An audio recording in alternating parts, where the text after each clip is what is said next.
Good morning everybody. আজ আমরা দশম শ্রেণীর যে পঞ্চম অধ্যায় পরিবেশ, তার সম্পদ এবং তাদের সংরক্ষণ, এই অধ্যায়ের জীববৈচিত্র্য, তার হটস্পট এবং জীববৈচিত্র্য হ্রাসের যে কারণ সেগুলি সম্বন্ধে আলোচনা করব। তো জীববৈচিত্র্যের যে গুরুত্ব সেটা সম্বন্ধে আমরা আগের দিন আলোচনা করেছিলাম। আজকে আমরা যে বিষয়টি বলবো সেটি হচ্ছে প্রথমে হটস্পট সম্পর্কে আমরা আলোচনা করব। তো হটস্পট এই শব্দটির প্রবর্তন করেন বিজ্ঞানী মায়ার্স 1988 খ্রিস্টাব্দে। তো মায়ার্স কি বলছেন না, তার মতে কোনো একটি অঞ্চলকে হটস্পট হিসেবে স্বীকৃতি দেওয়া যায় যদি সেই অঞ্চলের ন্যূনতম 0.5% উদ্ভিদ প্রজাতি এন্ডেমিক হয়। এন্ডেমিক মানে কি? এন্ডেমিক অর্থাৎ এমন হবে যে আঞ্চলিকভাবে সীমাবদ্ধ প্রজাতি সেগুলি ওই 0.5% হতে হবে। আর অন্যান্য যে সমস্ত শর্তগুলি রয়েছে সেগুলি কি না, অঞ্চলগুলি নানা কারণে বিপদগ্রস্ত, অঞ্চলগুলির নতুন যে সমস্ত প্রজাতির উৎপত্তির কেন্দ্রস্থল হিসেবে এই অঞ্চলগুলি কাজ করবে এবং অন্ততপক্ষে 1500 প্রজাতির সংবহন কলা যুক্ত আঞ্চলিকভাবে সীমাবদ্ধ উদ্ভিদ প্রজাতি থাকবে, অর্থাৎ এন্ডেমিক স্পিসিস অন্ততপক্ষে 1500 প্রজাতির থাকতে হবে। তো মায়ার্স যখন প্রথম এই হটস্পটের কথা বলেছিলেন, শুরুর দিকে তার সংখ্যা উনি অনেক কম রেখেছিলেন, 25টি। পরবর্তীকালে প্রথমে 12টির কথা হটস্পটের কথা বলা হয়েছিল, তার পরবর্তীতে সেটি 25টিতে রূপান্তরিত করা হয় এবং আরও পরবর্তীকালে 34টি হটস্পটের কথা বলেছেন সারা পৃথিবী জুড়ে, বিশ্ব জুড়ে 34টি হটস্পটের কথা তিনি বলেছিলেন, যার মধ্যে উল্লেখযোগ্য কয়েকটির কথা এখানে বলা যেতে পারে। যেমন হচ্ছে ট্রপিক্যাল অ্যান্ডিজ, ক্যারিবিয়ান দ্বীপপুঞ্জ, ব্রাজিলের যে আটলান্টিক ফরেস্ট হচ্ছে সেটি, ব্রাজিলের সেরাডো, এছাড়া central Chile, Madagascar, western African forest, এছাড়া রয়েছে ককেশাস দ্বীপপুঞ্জ, Sundaland, Philippines, south central China, New Zealand, এরকম বেশ কিছু জায়গার কথা তিনি বলেছিলেন। এটি সারা পৃথিবী জুড়ে যে 34টি হটস্পটের সম্বন্ধে তিনি বলেছিলেন তার মধ্যে কয়েকটি উল্লেখযোগ্য কথা আমরা এখানে বলতে পারি। সঙ্গে যে চিত্রটি রয়েছে সেই চিত্রে আমরা এগুলির যে আলাদাভাবে চিহ্নিত করা হয়েছে সেটি সম্বন্ধে আমরা জানতে পারছি। এটি গেল সারা বিশ্বজুড়ে যে হটস্পটের যে সমস্ত ব্যাপারগুলি রয়েছে সেগুলি সম্বন্ধে আমরা জানতে পারছি। এর মধ্যে বর্তমানে ভারতে রয়েছে 4টি হটস্পট। তাহলে হটস্পট সম্বন্ধে আমরা যেটুকু জানতে পারলাম সেটি হচ্ছে পৃথিবীর যে সমস্ত অঞ্চলে খুব বেশি সংখ্যায় নানা রকম প্রজাতির জীব পাওয়া যায় এবং এমন সব প্রজাতির জীব পাওয়া যায় যেগুলি পৃথিবীর আর কোথাও পাওয়া যায় না, অর্থাৎ এন্ডেমিক অঞ্চলগুলি নানা কারণে বিপদগ্রস্ত এবং নতুন প্রজাতির উৎপত্তির কেন্দ্রস্থল হিসেবেও কাজ করে, সেই সমস্ত অঞ্চলগুলিকে জীববৈচিত্র্য হটস্পট বা বায়োডাইভার্সিটি হটস্পট বলা হচ্ছে। সারা বিশ্বের যে 34টি হটস্পটের কথা বলা হয়েছে বিজ্ঞানী মায়ার্স যেটা বলেছিলেন, তার মধ্যে ভারতে 4টি হটস্পট রয়েছে। এই 4টি হটস্পট আমরা ভারতের যে ম্যাপ রয়েছে সেখানে আমরা দেখতে পাচ্ছি। এখানে একটা উল্লেখযোগ্য যে জায়গা রয়েছে সেটি হচ্ছে যে এই 4টির মধ্যে একটা হচ্ছে ইন্দো বার্মা হটস্পট, দ্বিতীয় হচ্ছে পশ্চিম ঘাট পর্বতমালা ও শ্রীলঙ্কা, তৃতীয়ত হচ্ছে পূর্ব হিমালয় এবং চতুর্থত হচ্ছে সুন্দারল্যান্ড। তো পঞ্চমত আরেকটি রয়েছে থর মরুভূমির যে অঞ্চল রয়েছে, সেখানে ছবিতে সেটাই দেখা যাচ্ছে, কিন্তু সেটি ভারতের সাথে সংযুক্ত নয়। কিন্তু বাকি যে 4টে হটস্পটের কথা বলা হচ্ছে তাদের প্রত্যেকটাই কিন্তু ভারতের একটা অংশ নিয়ে গঠিত হয়েছে। এই যে ইন্দো বার্মা হটস্পটের কথা বলা হচ্ছে, এর বিস্তৃতি কিরকম না, এই অঞ্চলটি প্রায় 20 লক্ষ বর্গ কিলোমিটার স্থান নিয়ে গঠিত হয়েছে। এদের অংশগুলো কিরকম, মেকং নদীর নিচের দিকটা, বাংলাদেশের পূর্বভূমি, উত্তর পূর্ব ভারত, এটাই সবথেকে গুরুত্বপূর্ণ, নেপাল, ভুটান, দক্ষিণ ব্রহ্মপুত্র অঞ্চল, সমগ্র মায়ানমার, দক্ষিণ পশ্চিম চীন, কম্বোডিয়া, ভিয়েতনাম, থাইল্যান্ড ও মালয়েশিয়ার কিছু অংশ নিয়ে এই ইন্দো বার্মা হটস্পট গঠিত হয়েছে। এবং এখানকার যে সমস্ত প্রাণীরা রয়েছে তাদের মধ্যে উল্লেখযোগ্য কয়েকটার কথা বলা যেতে পারে, যেমন হচ্ছে the Annamite striped rabbit, leaf deer, শ্যাওলা, গ্রে shanked dog, এই রকম কতগুলো প্রাণী। এদের মধ্যে দেখা যাচ্ছে যে 1300 প্রজাতির পাখি এখানে রয়েছে। Night heron, crowned crocias, orange necked partridge এই সমস্ত অঞ্চলে কিন্তু পাওয়া যাচ্ছে। আঞ্চলিকভাবে সীমাবদ্ধ কয়েকটা প্রজাতির কচ্ছপও পাওয়া যায়, যাদের বেশ কিছু প্রজাতি আজকে কিন্তু ধ্বংসের মুখে। এছাড়া দ্বিতীয়ত যেটি রয়েছে সেটি হচ্ছে পশ্চিমঘাট পর্বতমালা ও শ্রীলঙ্কা। এর বিস্তৃতি কিরকম না, এটি প্রায় 17,000 বর্গ কিলোমিটার স্থান নিয়ে গঠিত হয়েছে। এর অন্তর্ভুক্ত হলো কেরল, মহারাষ্ট্র, তামিলনাড়ু ও কর্ণাটক। এই অঞ্চলটির উল্লেখযোগ্য স্থানগুলো হচ্ছে অগস্ত্যমালাই পর্বত, সাইলেন্ট ভ্যালি যেটি কেরলে রয়েছে, আমাম্বালাম রিজার্ভ বেসিন, এই সমস্ত জায়গাগুলো। এখানে আঞ্চলিকভাবে সীমাবদ্ধ উদ্ভিদ প্রজাতির সংখ্যা প্রায় 40%। প্রাণী বৈচিত্র্যের মধ্যে অনেক কিছুই রয়েছে। সরীসৃপ রয়েছে 50%, উভচর রয়েছে 62%। এদের বৈচিত্র্য এবং আঞ্চলিক সীমাবদ্ধতা খুব বেশি, অর্থাৎ প্রচুর সংখ্যায় এখানে এন্ডেমিক স্পিসিস এখানে রয়েছে। ভারতে যে মোট 15,000 সপুষ্পক উদ্ভিদ পাওয়া যায় তার মধ্যে 4,780টি প্রজাতি এখানেই পাওয়া যায়। এটি বর্তমানে বিশ্ব ঐতিহ্যের তালিকাতেও স্থান পেয়েছে। এর বনভূমির পরিমাণ প্রায় 6.8%। যদিও প্রচুর অংশ মানুষের ক্রিয়ার ফলে নষ্ট হয়ে গেছে, এই অঞ্চল থেকে অনেক প্রজাতি চিরতরে বিলুপ্ত হয়ে গেছে এবং নতুন নতুন প্রজাতি আবার সৃষ্টিও হয়েছে। নেক্সট হচ্ছে পূর্ব হিমালয়। এই অঞ্চলটির বিস্তৃতি প্রায় 7,298 বর্গ কিলোমিটার। আসাম, অরুণাচল প্রদেশ, সিকিম ও হিমালয়ের বেশ কিছু অঞ্চল এর অন্তর্গত। পশ্চিমবঙ্গের সিকিম লাগোয়া নেওরা ভ্যালি এই হটস্পটের মধ্যে পড়ে। এই নেওরা ভ্যালি আবার একটি ট্যুরিস্ট স্পট হিসেবে স্বীকৃত, প্রচুর মানুষ সেখানে বেড়াতেও যান। মূল উদ্দেশ্য কি না, ওই যে জীববৈচিত্র্যের গুরুত্ব সম্বন্ধে আমরা যখন আলোচনা করেছিলাম তখন বলেছিলাম যে মানুষ এই জীব বৈচিত্র্য দেখার জন্যই বিভিন্ন জায়গাতে ট্যুরিজম করে এবং সেখানে ট্যুরিজম ইন্ডাস্ট্রিও যথেষ্ট উন্নত হয়ে পড়ে। এখানে উল্লেখযোগ্য জীববৈচিত্র্য যেগুলি রয়েছে, এখানে 45টি প্রজাতির স্তন্যপায়ী, 50টি প্রজাতির পাখি, 17টি প্রজাতির সরীসৃপ, 12টি প্রজাতির উভচর এবং বিভিন্ন অমেরুদণ্ডী প্রাণীও পাওয়া যায়। উল্লেখযোগ্য প্রাণী হিসেবে এখানে একশৃঙ্গ গন্ডার, এশিয়ার বন্য জলজ মহিষ, স্যালামান্ডার ইত্যাদি কতগুলো প্রাণীকে এখানে পাওয়া যাচ্ছে। এছাড়া লাফিং থ্রাস, ফেয়ারি ব্লুবার্ড, লিজার্ড হক এই সমস্তগুলো পাওয়া যায়।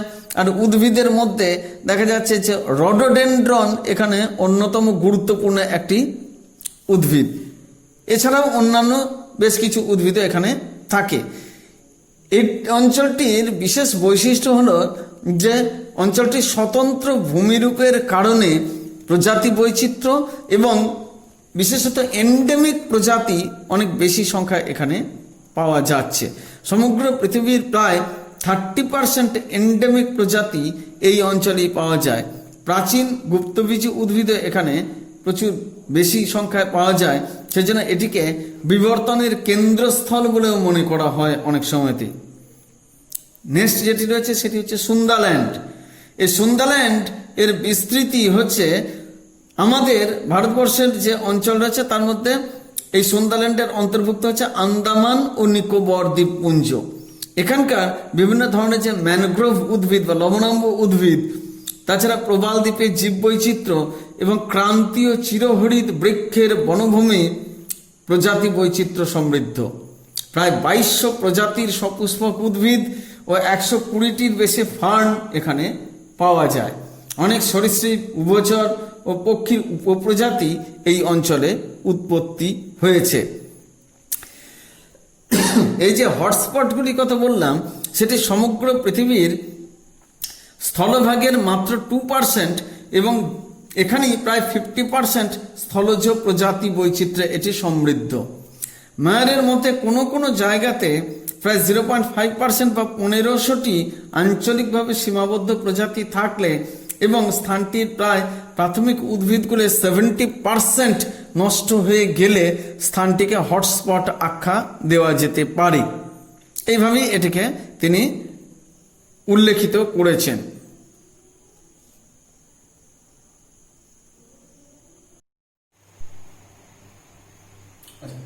জীববৈচিত্র্যের যে গুরুত্ব সেটা সম্বন্ধে আমরা আগের ক্লাসে আলোচনা করেছি। আজকে আমরা জীববৈচিত্র্যের হটস্পট সম্বন্ধে জানলাম।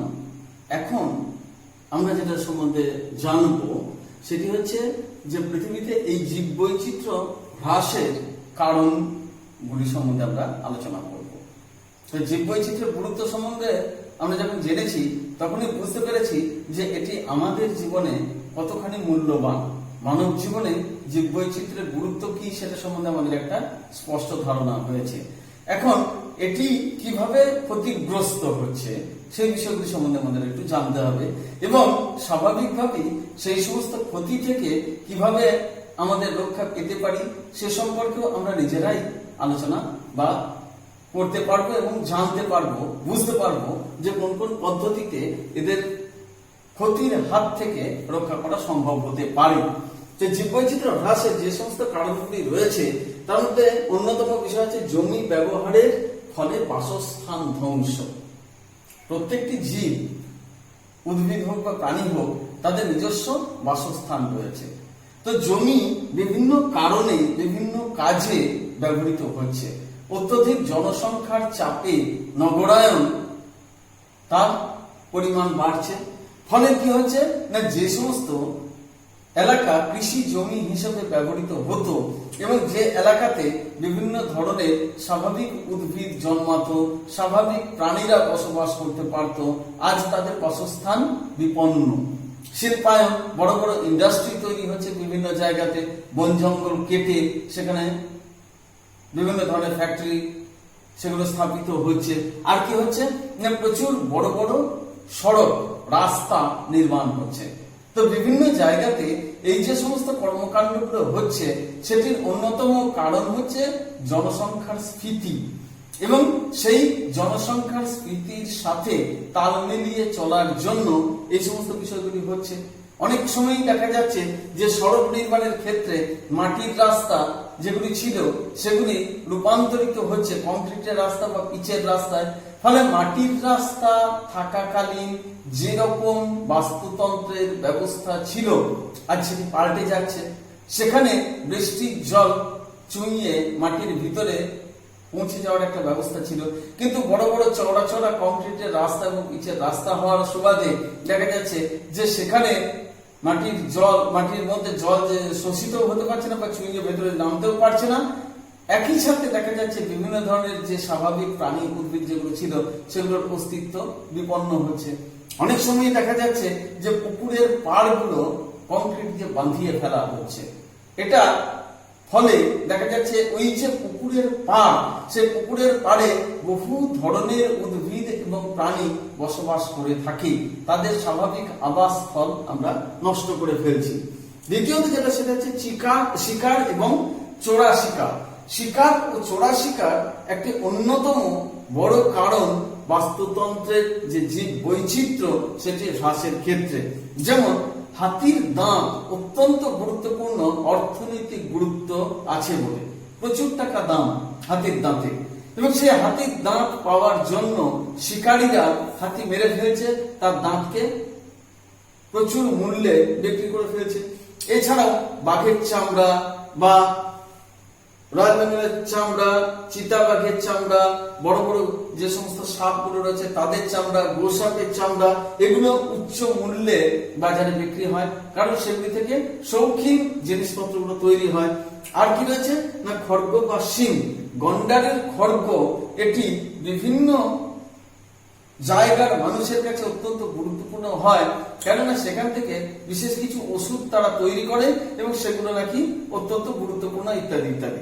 তো সেটা সঠিক কি বেঠিক সেই বিষয়ে যাওয়ার আগে যেটা বলা দরকার সেটা হচ্ছে খড়গ বা শিং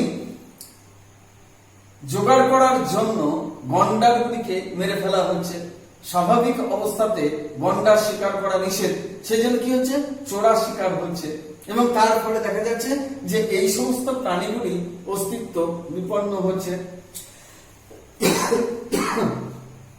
এছাড়া কি রয়েছে একটা ব্যাপক বিস্তৃত কারণ যেটা সেটা হচ্ছে বিশ্ব উষ্ণায়ন এবং জলবায়ুর পরিবর্তন। তো বিশ্ব উষ্ণায়ন ঘটছে, এ সম্বন্ধে আমাদের কোনো দ্বিমত থাকতেই পারে না। পৃথিবীর উষ্ণতা বেড়ে চলেছে, গ্রিন হাউস গ্যাসের এফেক্ট সেটাও একটা আমরা দেখতে পাচ্ছি। তার ফলে সামগ্রিকভাবে বিশ্বের যে উষ্ণতা বৃদ্ধি পাচ্ছে, তার সুবাদে কি হচ্ছে না মেরু অঞ্চলের বরফ গলে যাচ্ছে, এবং সেখানে তুলনামূলকভাবে জায়গাগুলো উষ্ণ হয়ে পড়ার সুবাদে দেখা যাচ্ছে সেখানকার যে সমস্ত প্রাকৃতিক অধিবাসী যে সকল প্রাণী তাদের অস্তিত্ব সংকটাপন্ন হচ্ছে। যেমন এক্ষেত্রে বলা যেতে পারে যে বিভিন্ন ধরনের যে সমস্ত প্রাণীগুলো রয়েছে, মেরু ভাল্লুক, মেরু শিয়াল ও এম্পেরার পেঙ্গুইন, তাদের অবস্থা আজকে বিপন্ন হয়ে যাচ্ছে। তারা খাদ্য পাচ্ছে না, বাসস্থান পাচ্ছে না। সেটা যেমন একটা দিক, তেমনি আবার উল্টো দিকে দেখা যাচ্ছে যে সেই বরফ গলা জলের সুবাদে দেখা যাচ্ছে সমুদ্রের জলোচ্ছ্বাস করছে, প্রচুর নিম্ন ভূমি যেগুলি রয়েছে সেগুলি সমস্ত প্লাবিত হয়ে যাচ্ছে এবং বাস্তুতন্ত্রের একটা ব্যাপক পরিবর্তন ঘটে যাচ্ছে। সাগর এবং মহাসাগরের জলের তাপমাত্রাও বেড়ে যাচ্ছে এবং তার লবণাক্ততা বেড়ে যাওয়ার ফলে প্রবাল দ্বীপের অস্তিত্ব আজ বিপন্ন হয়ে পড়ছে, সেখানকার প্রজাতিরা আজ বিপদগ্রস্ত হয়ে পড়ছে।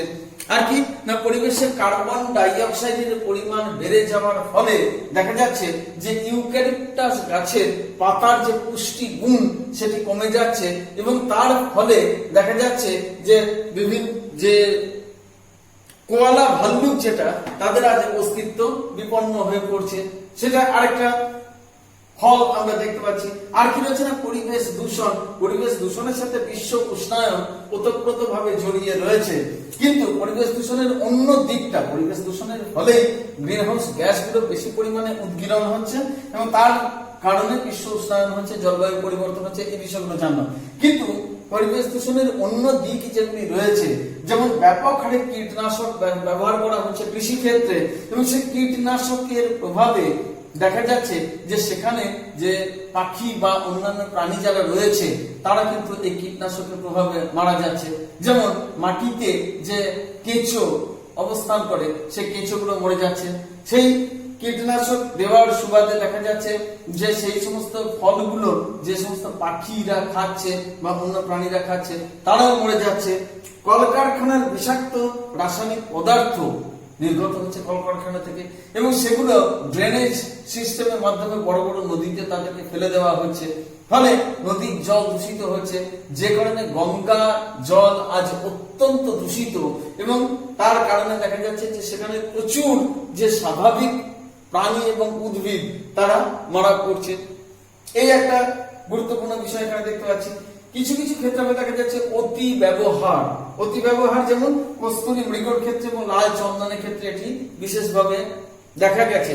কস্তুরী মৃগর যে মৃগ নাভি সেটি অত্যন্ত সুগন্ধি, এবং বিভিন্ন ধরনের যে প্রসাধন সামগ্রীগুলো রয়েছে সেগুলো তৈরি করার ক্ষেত্রে কস্তুরী মৃগের একটা অন্যতম চাহিদা রয়েছে।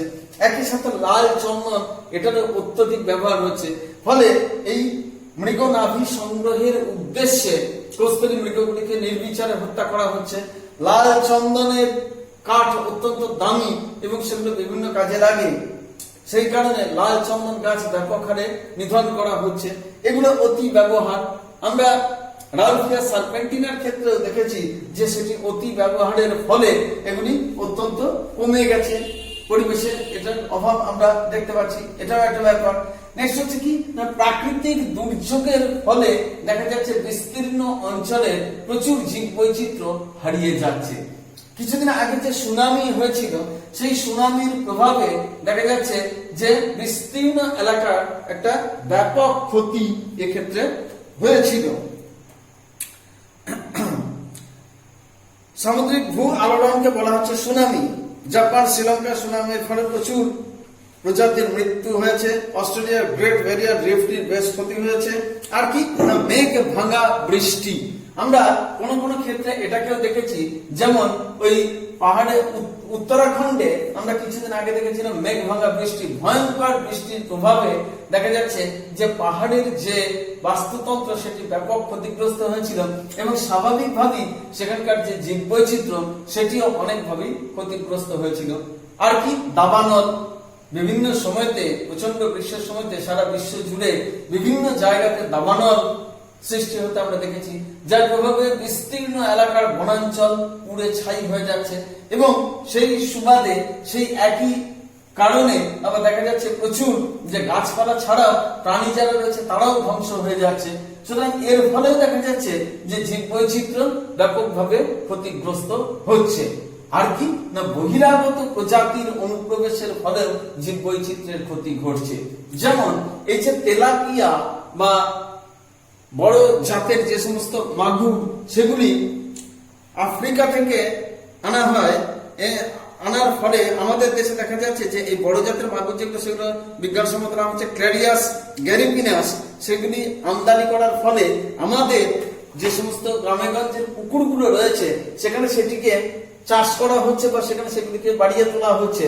ফলে আমাদের যে নেটিভ যে সমস্ত মাছগুলো রয়েছে, আদি অধিবাসী যে সমস্ত মাছগুলো যেমন মৌরলা, খলসে, তেচোকো, সেগুলোকে তারা খেয়ে ফেলছে এবং দেখা যাচ্ছে সেগুলির অভাব এখানে দেখতে পাওয়া যাচ্ছে। এর প্রসঙ্গে আরো একটা কথা বলে নেওয়া দরকার, এই যে কীটনাশক প্রয়োগ করা হয় কৃষি জমিতে, আমাদের ছোটবেলাতে আমরা দেখেছিলাম যে প্রচন্ড বর্ষার সময়তে, বর্ষার শেষ দিকে মাঠে যখন জল বয়ে যাচ্ছে সেই সময়তে সেখানে অনেক ধরনের যে দেশীয় প্রজাতির মাছ ইত্যাদি কিন্তু ধরা পড়তো। সেখানে কই, মাগুর, শিঙি ছাড়াও অন্যান্য বিভিন্ন ধরনের মাছ কিন্তু ধরা পড়তো। আজকে দেখা যাচ্ছে যে মাঠে কৃষি জমিতে এই কীটনাশক ব্যবহারের ফলে সেই সমস্ত যে মাছগুলো সেগুলোকে আর কিন্তু পাওয়া যাচ্ছে না। এছাড়া পার্থেনিয়াম একটি বিষাক্ত গাছ যেটি আমাদের দেশে আজকে ব্যাপকভাবে বেড়ে চলেছে। এই পার্থেনিয়াম এসেছিল কিভাবে না, মেক্সিকো থেকে যখন গম আমদানি করা হয়েছিল সেই সময় তার বীজ বেশ কিছু পরিমাণে আমাদের দেশে চলে আসে এবং সেটি প্রধানত প্রথম দিকে রেল লাইনের দুপাশে এটির বৃদ্ধি আমরা লক্ষ্য করেছিলাম। আজকে সেটি বাড়তে বাড়তে সারা দেশের বিভিন্ন জায়গাতে এই পার্থেনিয়াম বেড়ে উঠেছে। অত্যন্ত দ্রুত বৃদ্ধি সম্পন্ন এই গাছগুলি এবং এদের পরাগরেণু ভীষণ অ্যালার্জেনিক এবং আমাদের ক্ষেত্রে অনেক অসুবিধার সৃষ্টি করতে পারে। নেক্সট হচ্ছে কচুরিপানা।